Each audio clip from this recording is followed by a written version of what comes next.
Welcome बच्चों। जैसे हमारा चैप्टर चल रहा है लाइंस एंड प्लेन्स, उसमें मिसलेस एक्सरसाइज है हमारे पास 6A, जिसमें हम उसके आखिरी प्रॉब्लम्स हैं 20 और 21 इन प्रॉब्लम को देखने वाले हैं। उसके बाद में एक और प्रॉब्लम है 22, वो आप ऑलरेडी जो प्रॉब्लम्स पढ़े उसके जैसा है, आप कर सकते हो। और इसके पहले जो बीच में जो भी प्रॉब्लम मैंने लिए यहाँ पर, उनको छोड़कर जो प्रॉब्लम बचे होंगे वो प्रॉब्लम बच्चों आप कर सकते हो, इसलिए छोड़े हैं ताकि आप उसको होमवर्क करो और खुद आपकी प्रैक्टिस हो। और थोड़े से नए टाइप के जो प्रॉब्लम्स हैं वो हम यहाँ पर ले रहे हैं, ठीक है। यानी बार बार वही सेम क्वेश्चन अगर लो तो वो भी आपको क्या करेगा कि वही क्वेश्चन हो जाएगी। तो नए क्वेश्चन अगर लेते हैं तो आपको उसका ज़्यादा फायदा होगा, ठीक है। और जो बाकी जो मैचेबल क्वेश्चन है जो आप कर सकते हैं, आप उसे घर पे प्रैक्टिस करिए, ठीक है। तो देखो यहाँ पर हमारे पास है क्वेश्चन नंबर 20 और 21। तो यहाँ पर हेडिंग डाल देते हैं क्वेश्चन नंबर 20 की। अब देखो यहाँ पर ये थोड़ा सा नया टाइप का क्वेश्चन है, इसके पहले हमने किए हैं उन्हीं के जैसा है लेकिन थोड़ा सा नया है। देखो क्या कहा उन्होंने, find the Cartesian equation of the line. देखो आपको जो रिक्वायर्ड लाइन है उसका कार्टेशियन इक्वेशन लिखना है, वो तो हमको मालूम है कौन सा है कि x minus x1 upon a y minus y1 upon b is equal to z minus z1 upon c। लेकिन आपको x1 y1 z1 और a b c यानी डायरेक्शन रेशियो उसके मालूम चाहिए। तो उसके लिए देखो क्या कहा, पासिंग थ्रू द ओरिजिन। तो ये जो ओरिजिन कहा, तो ओरिजिन के कोऑर्डिनेट्स आपको मालूम है क्या आते, वो होते 0 0 0, यानी ये हो गया आपका x1 y1 z1, ठीक है। तो वो ठीक है। तो उसके बाद में भी आपको ABC मालूम चाहिए। अब आगे क्या कहा, देखो Cartesian equation of the line. अब लाइन की speciality which is perpendicular to this line. देखो यहाँ पे एक लाइन दी है, उसका इक्वेशन, इसको वो परपेंडिकुलर है, ठीक है, एंड इंटरसेक्ट द लाइन। इस लाइन को क्या करती है, वो इंटरसेक्ट करती है।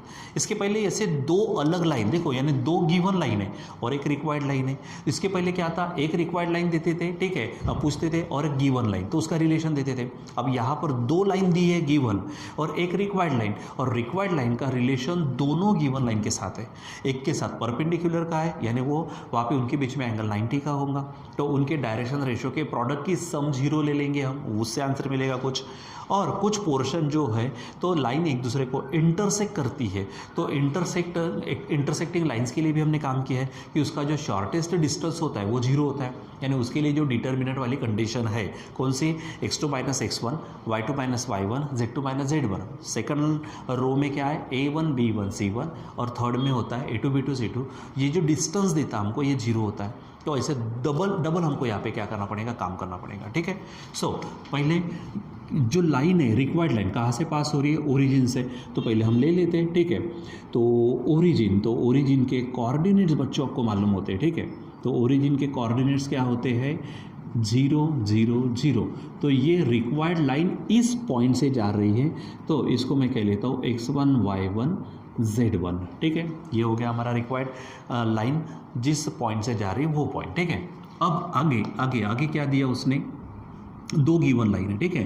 तो क्या बोलेंगे, फर्स्ट गिवन लाइन या फिर इक्वेशन ऑफ फर्स्ट लाइन, ठीक है। Equation of first given line, ठीक है। यहाँ से तो देखो क्या दिया वहाँ पे, x minus 1 is equal to y minus 2 is equal to z minus 1, और इन सब के नीचे कुछ नहीं दिया तो आप 1 ले सकते हो। इसका मतलब फर्स्ट लाइन के ये डायरेक्शन रेशियो देंगे, ठीक है। यानी क्या बोलेंगे यहाँ पर हम, so direction ratios of first given line, ठीक है, ध्यान में रखना, फर्स्ट गिवन लाइन के डायरेक्शन रेशियोज। तो उसको मैं नाम दे देता हूँ, a1 is equal to 1, b1 is equal to b1 और c1 is equal to b1 हो जाएगा। अब ये सेकंड इक्वेशन दिया है, तो क्या बोलेंगे हम, equation of second given line. बच्चों बराबर सिस्टमेटिक पद्धति से लिखे, आराम से काम होगा। देखो क्या है, x माइनस 1 अपॉन 3 है, इज इक्वल टू है y प्लस 1 अपॉन, एक्चुअली यहाँ पे 2 है, देखो ये 2 है यहाँ पर, यहाँ 3 है, is equal to z minus 1 upon 4 है। तो यहाँ से मैं सेकंड लाइन के डायरेक्शन रेशियोज लिखता हूँ, direction ratios of second given line के direction ratios, second given line. तो सेकंड गिवन लाइन के लिए डायरेक्शन रेशियो क्या हो जाएंगे, तो नाम देता हूँ मैं, a2 is equal to 2, b2 is equal to 3 होंगे, और c2 इज इक्वल टू 4 हो जाएंगे, बराबर। अब इन दोनों का आपस में रिलेशन नहीं दिया, रिलेशन किसका दिया है, रिक्वायर्ड लाइन ठीक है, इसको परपेंडिकुलर है, ठीक है, यानी required line is perpendicular to first line. ये जो फर्स्ट लाइन के डायरेक्शन रेशो निकाले ना हमने, ठीक है, यहाँ पे एक्चुअली ऊपर में निकाले, ठीक है, डायरेक्शन रेशो। तो रिक्वायर्ड लाइन के देखो, फर्स्ट गिवन लाइन के direction ratio A1 B1 C1 लिखे, सेकंड गिवन लाइन के direction ratio A2 B2 C2 लिख दिया। अब रिक्वायर्ड लाइन इसको परपेंडिकुलर है, तो उनके डायरेक्शन रेशोज़ के प्रोडक्ट की सम 0 होती है। तो पहले रिक्वायर्ड लाइन के डायरेक्शन रेशो तो हमको मालूम नहीं है, तो अपने मन से ले लेते, उसको नाम दे देता हूँ मैं ABC, या फिर आपको A3 B3 C3 नाम देना है तो आप दे सकते हैं। हम सिंपली ABC ले लेते हैं, ठीक है। क्या बोलेंगे? Let direction ratios of required line, ठीक है। तो रिक्वायर्ड लाइन के डायरेक्शन रेशोज B, क्या नाम देते? ABC, ठीक है। अब क्या बोलेंगे हम? एज पहली कंडीशन कौन सी? कि required line is perpendicular to first given line, ठीक है। तो जो रिक्वायर्ड लाइन है फर्स्ट गिवन लाइन को क्या है, वो परपेंडिकुलर है, तो उनके डायरेक्शन रेशोज के प्रोडक्ट, ठीक है। यानी देखो A है यहाँ पे A1, तो A1 into A, B1 into B और C1 इंटू C, इनकी जो सम है वो 0 आएंगे, ठीक है। तो डायरेक्ट लिखते हैं, so A1 into A plus B1 into B plus C1 into C is equal to 0। Actually हम कैसा बोलते थे? A1 B1 plus B1 C, A1 A2 plus B1 B2 plus C1 C2 is equal to 0। लेकिन अभी यहाँ पर इनके direction ratio ABC लिए, क्योंकि A2 B2 C2 हमने सेकंड गिवन लाइन को नाम दिया है, ठीक है। चलो वैल्यू रखो, तो A1 B1 C1 तो पूरे 1 है, तो 1 into A plus 1 into B plus 1 into C हो जाएगा, ठीक है। इसलिए simply A plus B plus C is equal to 0 आएगा। ये समझो इक्वेशन फर्स्ट है, ये फर्स्ट कंडीशन हो गई। अब वही जो लाइन है वही हमारी रिक्वायर्ड लाइन है, इंटरसेक्ट दिस लाइन, यानी सेकंड लाइन जिसके डायरेक्शन रेशो हमारे क्या है, ये है। तो वो सेकंड लाइन को क्या करती है बच्चों? वहाँ पर वो क्या करती है? उसको इंटरसेक्ट करती है। तो इंटरसेक्ट करने का कॉन्सेप्ट क्या है कि उनके बीच में जो शॉर्टेस्ट डिस्टेंस होगा वो हमारा 0 हो जाएगा, ठीक है। तो अब यहाँ पर इसके लिए हमने यहाँ पर क्या किया है कि जो हमारे पास में रिक्वायर्ड लाइन है, तो रिक्वायर्ड लाइन का एक पॉइंट जिसमें से वो जा रही है वो क्या है? x1 y1 z1, यानी 0 0 0 ओरिजिन है। अब वहाँ पर जो सेकंड लाइन है, तो सेकंड लाइन से हमको यहाँ पर क्या मिलेगा? x2, ठीक है, यहाँ से y2 और यहाँ से z2 मिलेगा, ठीक है। अच्छा, हमने अगर ये नहीं निकाला होता ना तो भी काम चल जाता हमारा, ठीक है। सो क्या बोलेंगे कि required line as required line, ठीक है। रिक्वायर्ड लाइन कहाँ से पास हो रही है? यहाँ से। Required line is passing through origin, अगर आपको लिखना है, ठीक है, तो ये लिख सकते हैं, ठीक है। द रिक्वायर्ड लाइन, ठीक है, एंड सेकंड गिवन लाइन क्या करती है? इंटरसेक्ट ईच अदर, एक दूसरे को क्या करती है? वो इंटरसेक्ट करती है, ठीक है। इसलिए क्या बोलेंगे? So shortest distance between them is equal to 0। So क्या बोलेंगे? D इज इक्वल टू 0 हो जाएगा। अब D का फार्मूला क्या आता है? याद करिए, x2 minus x1, y2 minus y1, z2 minus z1, ठीक है। तो x2 y2 z2, तो हम यहाँ से x2 y2 z2 ले लेंगे और x1 y1 z1 यहाँ से ले लेंगे, वो हो गया। दूसरी लाइन में क्या होता है कि वहाँ पर हम क्या करते हैं, हमारे पास में उसके डायरेक्शन रेशियोज़ की बात करते हैं। तो हमारे पास में रिक्वायर्ड लाइन का क्या है? A B C, और दूसरी लाइन कौन सी है? गिवन लाइन, तो उसका है A2 B2 C2। तो यहाँ पे A2 B2 C2 is equal to क्या हो जाएगा? 0, ठीक है। चलो काम करते हैं यहाँ पर, देखो तो यहाँ पर x2, देखो सेकंड लाइन कहा तो x2 यहाँ से होगा, तो x2 क्या हो जाएगा? 1, ठीक है। यहाँ पे y प्लस 1 है, मतलब ठीक है y2 हो जाएगा -1 और z -1 है, इसका मतलब z2 हो जाएगा 1, ठीक है। तो यहाँ पर x2 माइनस x1, तो x2 कौन हो गया? 1 हो गया। x1 कौन हो जाएगा? यहाँ से 0 हो जाएगा, ठीक है। y2 यहाँ से -1 होगा और y1 यहाँ से 0 होगा, z2 यहाँ से 1 होगा और z1 वहाँ से 0 हो जाएगा, ठीक है।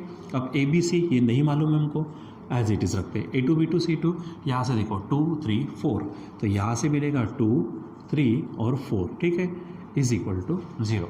अब इसको आप सॉल्व कर लीजिए, क्या हो जाएगा? देखो यहाँ पे सिंपली ये 1 -1 1, A B C 2 3 4 is equal to 0। अब इसको सॉल्व करो तो क्या मिलेगा आपको, देखो। सो 1 यहाँ पे ये हो जाएगा 4b माइनस 3c, ठीक है। यहाँ पर माइनस लेंगे -1, ठीक है। यहाँ पे 4a माइनस 2c, ठीक है, +1 लेंगे। यहाँ पर देखो 3a minus 2b is equal to 0 हो जाएगा। चलो अब इसको सॉल्व कर लेते हैं। तो 1 है तो वही होगा, यानी 4b minus 3c minus minus plus, ये छोड़ दो तो क्या होगा 4a माइनस 2c, फिर 1 को छोड़ दो तो 3a minus 2b is equal to 0। इसको एडजस्ट करते पहले a लेते, तो 4a है 4a और ये 3a, ये होगा 7a, ठीक है। फिर b 4b है 4b और ये है तो ये -2b होगा। फिर c माइनस 3c और -2c यानी -5c इज इक्वल टू 0। ये होगा इक्वेशन सेकंड। अब बच्चों हमारे पास में इन इक्वेशन पे फोकस करो आप, ठीक है। कौन सा, a plus b plus c is equal to 0, 7a minus 2b minus 5c is equal to 0, ठीक है। इनको हमको सॉल्व करना है। तो सॉल्व करने के लिए सिंपल सा तरीका है, तो फ्रॉम 1 एंड 2 ले लेते। तो यहाँ पर वेरिएबल कौन है, ए बी सी। तो कैसे टेक्निक ध्यान में रखो, तो यहाँ पर a, ठीक है, इधर में आप b लिखो, इधर में आप c लिखो। ध्यान में रखो वेरिएबल जो है तो a b c लिखा, सेकंड वाले को माइनस लगा दो, ठीक है। और इन सब को हमको क्या करना है, एक डिनोमिनेटर देना है, ठीक है। तो डिनोमिनेटर कौन सा देंगे, तो यहाँ पे हम डिटर्मिनेंट लेंगे। अब बच्चों करना क्या है, a है ना, तो यहाँ पे देखो a जो है, ठीक है, तो a को छोड़कर b और c के जो रिस्पेक्टिव कोएफिशिएंट्स होंगे उनका डिटर्मिनेंट। तो a को छोड़ दो तो यहाँ पे कौन है, b और c का रिस्पेक्टिव कोएफिशिएंट 1 और 1, तो डिटर्मिनेंट में पहले ऊपर में 1 1, ठीक है। और फिर यहाँ आ जाओ, तो यहाँ पे a को छोड़ दो तो कौन आएगा, -2 -5, ठीक है। तो यहाँ पर हो जाएगा हमारे पास में -2 -5, ठीक। एक छोटा सा प्रॉब्लम यहाँ पर 4b माइनस 2b होगा, ठीक है, लेकिन यहाँ पे प्लस आएगा बच्चों, ध्यान में रखो, ठीक है। तो ये 2, ठीक है, और यहाँ पर -5, ठीक है। देखो इक्वेशन सॉल्व करने के लिए सिंपल सा तरीका, अगर ये 3 आते हैं, ए बी सी 3 वेरिएबल है, ठीक है, 2 इक्वेशन है, सॉल्व करने के लिए सिंपल सा तरीका कौन सा है, वेरिएबल को लिख दो, ए बी सी लिखा, सेकंड वाले को माइनस दे दो। फिर जब आप a है तो a के नीचे डिटर्मिनेंट, लेकिन किसका, b और c के कोएफिशिएंट का। तो यहाँ पे b और c का कोएफिशिएंट 1 1, यहाँ पर b और c का कोएफिशिएंट 2 -5। अब आप b है तो b को b छोड़ दो तो a और c के कोएफिशिएंट, तो a और c के कोएफिशिएंट यहाँ पे फिर से क्या है, 1 1 है।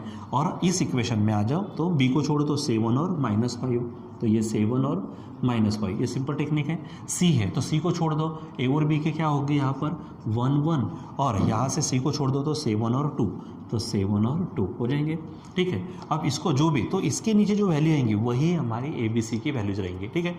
चलो सॉल्व करते हैं। तो a अपॉन यहाँ पर देखो क्या होगा, -5 -2 इज इक्वल टू, ठीक है, ये -b है, यहाँ पर क्या होगा -5 -7 होगा, इज इक्वल टू c है, यहाँ पर क्या होगा 2, ठीक है, -7। आप बोलेंगे सर कैसे सॉल्व कर रहे हैं, तो डिटर्मिनेंट सॉल्व करना कुछ नई बात नहीं है हमारे लिए, हमने ऑलरेडी पढ़ चुके हैं इसको, ठीक है। सॉल्व करिए तो a अपॉन -7, यहाँ पर -b अपॉन -12, यहाँ पर c अपॉन -5 हो जाएगा, ठीक है। इसी को और थोड़ा सा सिंपल करते तो a upon -7 is equal to b upon 12 हो जाएगा, माइनस माइनस कटेगा तो c अपॉन -5, और इसीलिए a इज इक्वल टू होगा बच्चों -7 नीचे वाला, b इज इक्वल टू होगा 12 और c इज इक्वल टू हो जाएगा -5, ठीक है। यानी ये जो हमने ए बी सी लिए थे ये क्या थे, हमारे डायरेक्शन रेशोज, ठीक है, ऑफ द रिक्वायर्ड लाइन, ठीक है। और उसका ये पॉइंट था हमारे पास, तो इसका इस्तेमाल करके हम कार्टेशियन इक्वेशन निकालेंगे। सो क्या बोलेंगे, now Cartesian equation of required line का कार्टेशियन इक्वेशन, ठीक है। तो क्या होगा, x minus x1 upon a is equal to y minus, यहाँ पे लिखेंगे y1 upon b is equal to z minus z1 upon c।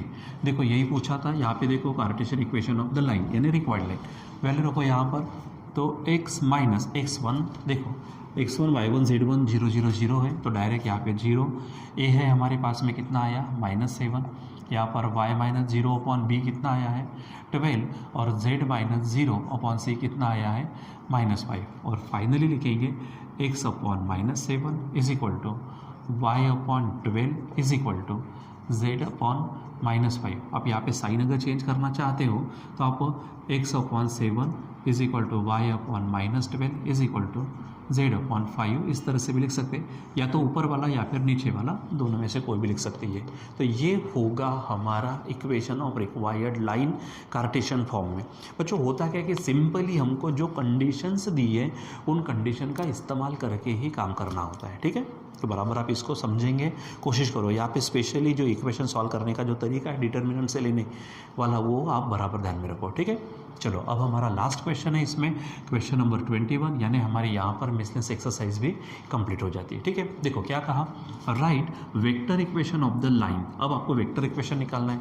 Line का वेक्टर इक्वेशन क्या है, r is equal to a plus lambda b. तो आपको a और lambda B वगैरह वो मालूम चाहिए, ठीक है। या फिर आप कार्टेशियन इक्वेशन पहले निकालो और उससे आप वेक्टर इक्वेशन निकालो, वो भी चल जाएगा, ठीक है। क्या कहा, write the vector equation of line whose Cartesian, ठीक है, कार्टेशियन इक्वेशंस आर। अब उसने कार्टेशियन इक्वेशन दिए, देखो तो ये एक आपका कार्टेशियन इक्वेशन दिया है, ठीक है। और ये यहाँ पे ना एक्चुअली वो पूरा मिक्स में है, उन्होंने ढंग से नहीं अलग अलग पद्धति से दिया। हमको कार्टेशियन इक्वेशन अपने फॉर्म में लाना है, कौन सा, x-x1/a y-y1/b z-z1/c के फॉर्म में।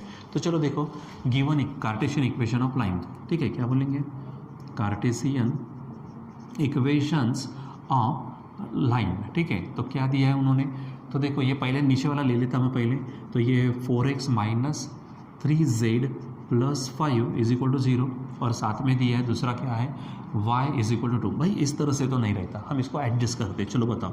ये है 4x is equal to 3z को उधर भेज दो, -5 हो जाएगा, एंड यहाँ पर क्या है हमारे पास, y इज इक्वल टू 2, ठीक है। अब इसको मैंने यहाँ पे मिक्स कर देता हूँ, यानी क्या हो जाएगा, 4x इज इक्वल टू, ठीक है, इसको आप क्या करो, इधर ला लो, यानी y - 2 इज इक्वल टू 0 हो जाएगा, ठीक है। तो ये ध्यान में रखो। इसको अभी थोड़ा सा एडजस्ट करने का जो तरीका है, तो मैं इसको 4x/1/4 कर देता हूँ, क्योंकि 4 ऊपर चला जाएगा। यहाँ से मैंने 3 को बाहर निकाल दिया, तो z - 5/3 हो जाएगा, ठीक है। यहाँ पर हमारे पास है and y - 2 is equal to 0। अब यहाँ पे फिर से देखो, तो 1/4, यहाँ पे 3 को नीचे लाएंगे तो क्या होगा, z - 5/3/1/3 होगा, ठीक है। और यहाँ पर तो हमारे पास है y - 2 इज इक्वल टू 0, ठीक है। अब देखो यहाँ पे मैंने जब भी लास्ट टाइम में भी हमने क्या किया था कि 1/4 1/3 इनका एलसीएम वगैरह निकाल कर हम काम करते हैं। तो 4 और 3 का एलसीएम 12 होगा, 12 से मल्टीप्लाई कर दो तो क्या होगा, x/1/4 into 12 is equal to z - 5/3/1/3 into 12, इधर मत करो, ठीक है। तो y - 2 is equal to 0। So simply यहाँ पर मिलेगा x/4, ठीक है। अब यहाँ पे आप अभी मिक्स कर सकते हैं, देखो x/4 आ गया, ठीक है। अब यहाँ पर ऊपर में लिख लो y - 2, सामने में 0 है, इज इक्वल टू यहाँ z - 5/3 अपॉन यहाँ पर 3 4 जा, ये हो जाएगा। तो यहाँ से बच्चों आपको क्या मिलेंगे, डायरेक्शन रेशियोज मिलेंगे ऑफ द लाइन, ठीक है। सो क्या बोलेंगे हम, direction ratios of the line, ठीक है। तो क्या है यहाँ पर हमारे पास, a is equal to 4, b is equal to 0, c is equal to, यहाँ पर क्या है, c इज इक्वल टू, अच्छा यहाँ पे सॉरी, यहाँ पे 4 3 जा, यहाँ पे 3 आएंगे, 4 3 जा 12, तो यानी ये 3 हो जाएगा हमारा, ये 0, और यहाँ पर 3 4 जा, तो ये 4 हो जाएंगे, ठीक। इससे हमको बच्चों डायरेक्शन रेशियो से हमको वेक्टर b मिलता, आपको मालूम है, तो क्या हो जाएगा वो 3i प्लस 0j है तो छोड़ दो, और c है 4k हो जाएगा, ठीक है। दूसरी बात, अब यहाँ से देखो x - x1 चाहिए था, तो x1 है ही नहीं तो 0 हो जाएगा, ये y1 मिल रहा हो, यहाँ से z1, ठीक है। अल्सो यहाँ पर लिख लेते, अल्सो क्या बोलेंगे, x1 is equal to 0, y1 is equal to 2, और z1 इज इक्वल टू क्या होगा, 5/3, ठीक है। इससे हमको वेक्टर a मिलेगा, ठीक है। सो यहीं पे लिख देता हूँ, थोड़ी जगह कम है, तो वेक्टर a, तो 0 को छोड़ दो, ये 2j हो जाएगा, ठीक है, प्लस 5/3k हो जाएगा, ठीक है। और अब हम चाहते हैं वेक्टर इक्वेशन बच्चों, ठीक है। तो क्या हेडिंग डालेंगे, वेक्टर इक्वेशन ऑफ लाइन। तो लाइन का वेक्टर इक्वेशन क्या है, यहाँ पे लिखता हूँ मैं, सामने देखो, ये vector r is equal to vector a plus lambda vector b होता है, ठीक है। अब यहाँ पे ये फाइनल लाइन है, तो a को लिखो, क्या है a, सो पहले तो r लिखो, a देखो क्या है 2j, ठीक है, प्लस है 5/3 के, ठीक है, प्लस ये लैम्डा हो गया।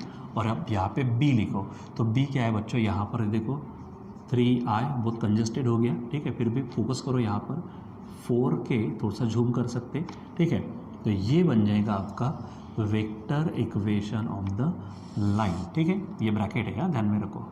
सो r is equal to 2j plus 5/3k plus lambda 3i plus 4k, ठीक है। तो बच्चों ये इस तरह से हमारे पास में जो क्वेश्चंस होते हैं उन क्वेश्चंस को हमको सॉल्व करना होता है, बहुत ही अच्छे से ढंग से सॉल्व करना होता है, ठीक है।